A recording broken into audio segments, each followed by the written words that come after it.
Ni hao, salut à tous, j'espère que vous allez bien. Aujourd'hui, je voudrais vous parler du prochain voyage que je vais réaliser semaine prochaine. En fait, pour être précis, mardi, je pars pour le Japon.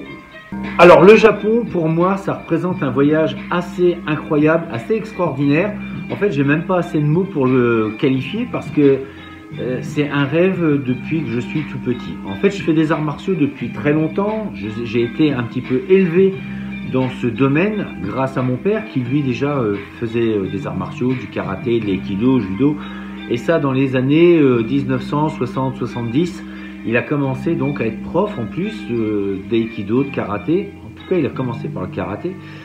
Et donc, tous ces arts martiaux qu'il pratiquait venaient du Japon. Donc j'ai été un petit peu baigné avec cette culture du Japon, pays du soleil levant. Alors c'est vrai que cette culture, elle nous est un peu étrangère, entre guillemets, surtout à l'époque. C'est vrai que Occident et Orient, c'est complètement différent. Pour le coup, c'est vrai que quand on est petit, c'est des nouvelles sensations, des nouvelles idées qui vous arrivent un petit peu comme ça. Et donc tout un univers différent qui m'a un petit peu bercé toutes ces années. Alors même si aujourd'hui je fais du kung-fu, donc qui est plutôt chinois, c'est vrai que le Japon a toujours été une des destinations de rêve pour moi et que j'ai toujours voulu faire. La Chine, je l'ai fait à 2 reprises. J'ai été sur Shanghai, Chengdu, j'ai fait Suzhou et j'ai adoré. Bien évidemment, j'ai adoré cette culture. C'est simple, à chaque fois que je vais là-bas, j'ai l'impression que je suis chez moi. Je ne sais pas si ça vous est déjà, vous, arrivé d'aller dans un pays qui vous est pas familier et en fait de vous y sentir vraiment très bien. Et quand je dis ça, je serais même prêt à y vivre. Eh bien le Japon, c'est exactement la même sensation que j'ai. J'ai l'impression d'être rappelé un petit peu dans ce genre de pays et j'ai très hâte d'y être pour ressentir et voir un petit peu quelles sont ces émotions qui vont ressortir. Alors bien évidemment, si vous connaissez le Japon, si vous avez des bonnes adresses, eh bien je suis preneur et je vais même essayer un petit peu de faire tous les quartiers du Japon. Il y en a pas mal, je serai dans le quartier de Shinjuku, Shibuya, j'y vais avec mon fils, enfin un de mes fils parce que les autres n'ont pas pu venir, enfin un et ma fille. C'est pas toujours simple de pouvoir réunir tout le monde.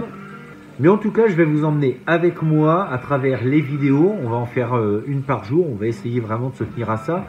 Et une par quartier. Il y en a pas mal. Hein. Je vous dis Shinjuku, Shibuya, Akihabara, Odaiba, Roppongi. Enfin bon, on va en faire pas mal. Dites-moi un petit peu dans les commentaires ce que vous pensez du Japon, des Japonais, de la culture, de voir un petit peu quelles sont vos impressions, quelles sont vos idées reçues par rapport à ça. Et nous, on essaiera de vous répondre à tous ces commentaires à travers justement notre petit road trip. Donc le programme, il n'y en a pas vraiment, à part découvrir un petit peu la culture, découvrir les temples, les parcs, la gastronomie, et puis les diverses activités qu'il pourra éventuellement y avoir. Donc c'est à 50 ans que je vais vivre un de mes plus grands rêves d'aller au Japon. Rendez-vous compte, il m'a fallu attendre mes 50 ans pour pouvoir me rendre là-bas. Le danger, eh bien pour moi, c'est de prendre une grande claque et de peut-être remettre beaucoup de choses en perspective, peut-être même une autre vie, des idées d'envie de partir, de s'installer ailleurs. Et je pense qu'il n'y a pas d'âge pour avoir ce genre de projet. On peut complètement changer de vie à travers de nouvelles visions, de nouvelles rencontres. Et en fait, on verra un petit peu ce que tout cela peut donner et peut apporter. En tout cas, je pense que ça ne sera que du positif.